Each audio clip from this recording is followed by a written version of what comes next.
Berruezo, abogado. Doctor Berruezo, muy buenos días, gracias por atendernos. ¿Cómo le va? ¿Qué tal? Buen día. No, muchas gracias a usted por llamar. Bueno, Bien. de paso, Discúlpame, Nino, sí, ¿puedo hacer una corrección de algo que dijeron sí, recién? La edad de la 16 años es la edad de la Exactamente, imputabilidad. 16, Puede fallar. exactamente. Sí, 16. Bueno, y al respecto iba la pregunta. ¿Hay que bajar la edad de imputabilidad o no? Eh, yo en general no estoy de acuerdo con que haya que bajarla. Lo que a mí me gustaría que se analizara seriamente cómo es en otros países eh, a ver, la edad de inimputabilidad dice la ley que es a partir de los 16 para abajo. Sí Sí, o sí, sí o sí. Iures de iure, como decimos nosotros. En otros países, ¿qué es lo que hacen? Fijan una edad de inimputabilidad, pero sujeta a pericia psicológica. Con lo cual, si por más que sea un menor de 15 años, si comete un delito grave, se lo somete a pericia psicológica y si de esa pericia se determina que el menor comprendió la criminalidad del acto, se lo juzga como un mayor. Entonces, es lo que se llama el sistema juris tantum. Es decir, es inimputable, pero salvo prueba en contrario.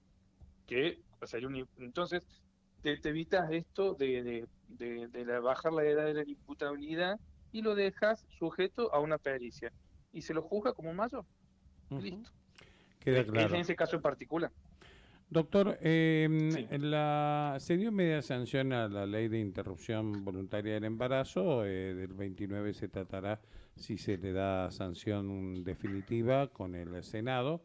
Y sí, días pasados, recordabas vos en una charla que teníamos, un caso, el caso Píparo, y exacto. ponías, no en tela de juicio, pero sí que tal vez no se ha tenido en cuenta mucha jurisprudencia que debía haber estado jugando en este partido. Exactamente. El tema es así. Eh, bueno, de aprobarse esta ley, que además le estuve leyendo el proyecto y es toda una farsa y todo mentira lo que dice el proyecto, que en todo caso pues lo charlamos. Pero el tema es el siguiente. Eh, Cuando fue el caso Píparo, que recordemos a la gente, fue una mujer embarazada saliendo de un banco, la asaltan, la golpean y 1 o 2 días después el bebé por nacer muere. Eso era un robo. En el caso digamos, de haberle provocado la muerte del bebé, está en el Código Penal legislado como un aborto culposo, con lo cual tiene una pena máxima de 2 años de prisión. Sin embargo, en aquel momento, en el FA, por actividad de los abogados de Píparo, eh, en una resolución bastante rara, hay que reconocerlo, y novedosa, condenaron a los ladrones por homicidio agravado por la alevosía en relación al por nacer, entendiendo que el menor, al estar en el vientre de su madre, no pudo defenderse, porque la alevosía es matar a alguien en una situación en que no se puede defender. Entonces, entendieron que esa muerte del bebé se produjo en una situación en que el bebé no se pudo defender, por lo tanto los condenaron por homicidio agravado, prisión perpetua, por alevosía. Entonces, lo que comentábamos el otro día es, si esta ley sale, automáticamente yo, abogado defensor de estos tipos, ¿qué hago? Planteo una revisión de la condena y que me apliquen mínimamente aborto culposo, máximo 2 años de prisión, y por ese delito automáticamente quedarán en libertad. Porque si ya alguien cualquiera puede producir la muerte del feto, del bebé, entonces esta gente, ¿por qué le van a considerar? Porque en aquel momento se los consideró ya personas, porque los tratados internacionales dicen de que la protección del por nacer es desde la concepción, no desde el nacimiento ni desde las 13 semanas o 14 semanas, como dice esta ley. Y ya se los consideró personas. Y ahora no van a ser personas, son un fenómeno, como dijo el ministro. Esa es Eh, la situación. claro, y el tema que haya estado embarazada de 5, 6, 7 meses y este tema de la nueva ley que habla de los 14 meses, vinculado al caso Píparo, ¿no hay que tenerlo en cuenta? No, ¿por qué? Porque en realidad la ley si pones a analizar detenidamente, la ley les permite a las mujeres abortar en cualquier etapa de gestación. Es mentira ese de los 14 semanas, porque ¿Por qué? la ley dice 14 semanas, Mm. pero después dice que toda mujer que con su sola manifestación, declaración jurada de que fue violada, puede abortar en cualquier momento del embarazo. Y te está diciendo una declaración jurada, no te está diciendo una causa penal, una denuncia penal. Ya lo decía la ley anterior. Entonces, cualquier mujer va, sin haber hecho ninguna denuncia ante la justicia ni nada, va y hace una declaración jurada, firma y fui violada. 7 meses de gestación produce el aborto. Entonces, es mentira los 14 meses, de los 14 semanas. En cualquier momento del embarazo puede abortar. Va a poder abortar si se aprueba esta ley. Esa es una de las razones por las cuales sostenés, Rafael, que hay una farsa y una gran mentira en el contenido. Esa es una. Varios puntos. Esa es una. ¿Otro? La otra es que en el artículo 1 ya empieza mintiendo, porque el artículo 1 del proyecto dice que esto se hace, esta ley, digamos, se regula en cumplimiento de compromisos asumidos por el Estado. Mentira. Si el Estado justamente ha asumido compromisos y además es letra de la Constitución, que el bebé se lo protege desde la concepción. Tanto el Pacto de San José de Costa Rica, artículo 4, como la Convención del Niño, que son letras de la Constitución, que han sido incorporados a la Constitución en la reforma del 94. Por lo tanto, son, digamos, es parte de la Constitución. Por lo tanto, ya digamos que esta ley nace inconstitucional. Y eso es lo que me llama la atención de todos los abogados que participan en esto y que han votado a favor, que no sepan de que esto es inconstitucional. Si saben, o sea, esto no pasa el MIT, la aprueban al otro día, se interpone un recurso de inconstitucionalidad y no pasa. Y después tenés otro también, Sí. en otro artículo habla de todos los tratados asumidos. Bueno, en el artículo 3 habla justamente el artículo 77 de nuestra Constitución, inciso 22, y enumeran todos los tratados que han sido incorporados como letra en la Constitución, en donde está la Convención del Niño, el Pacto de San José de Costa Rica, otros de tratos y penas crueles, inhumanas, degradantes, y otros pactos que tienden a, digamos, a evitar digamos, a revalorizar la dignidad de la vida y todo lo que sea trato, digamos, violentos o crueles. ¿Y qué estamos hablando? El aborto es un trato, primero está matando. Entonces, evidentemente esta ley no me vengan a decir que está de acuerdo con esos tratados, porque no lo está en contra justamente.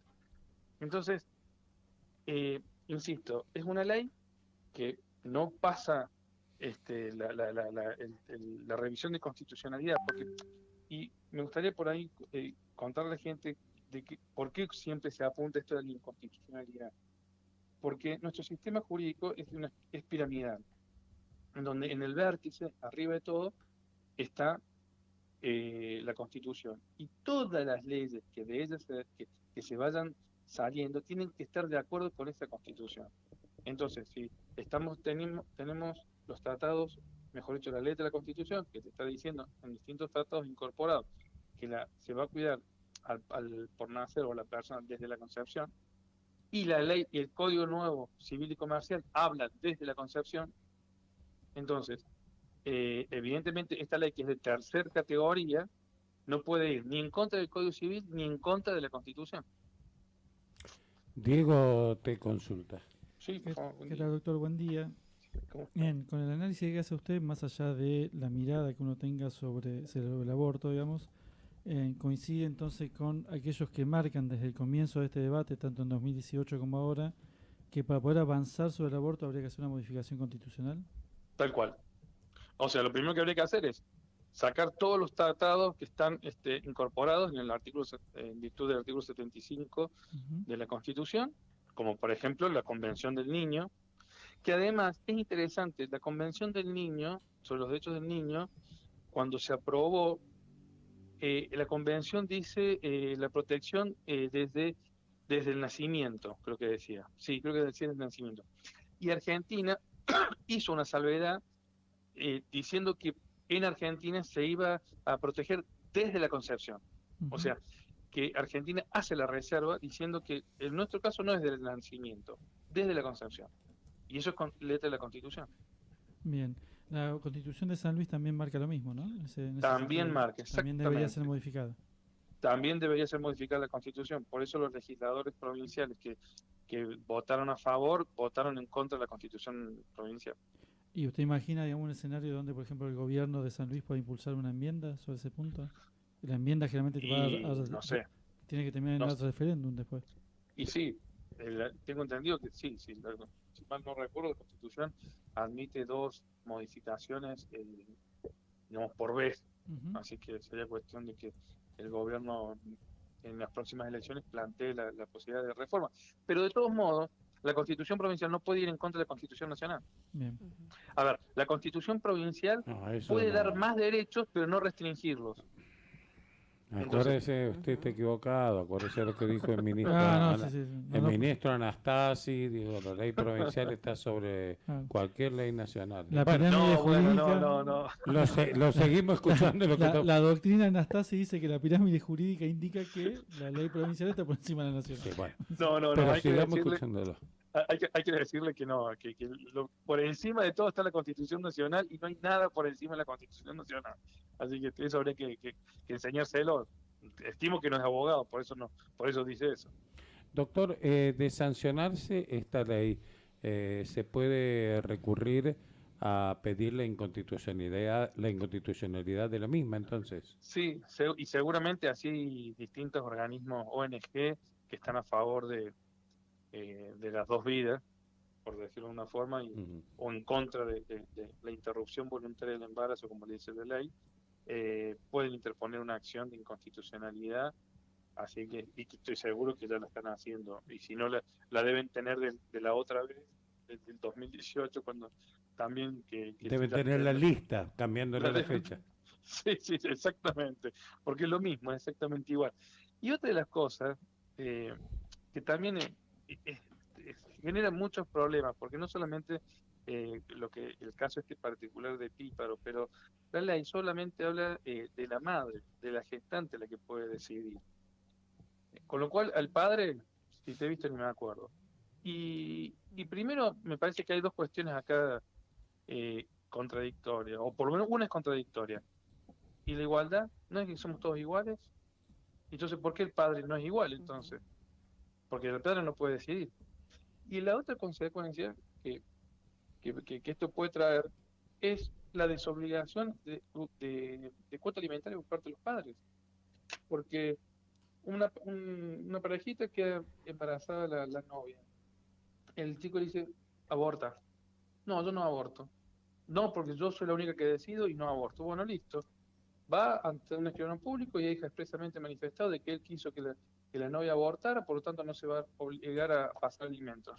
Y listo. Y después, ¿a quién le va a cobrar alimentos?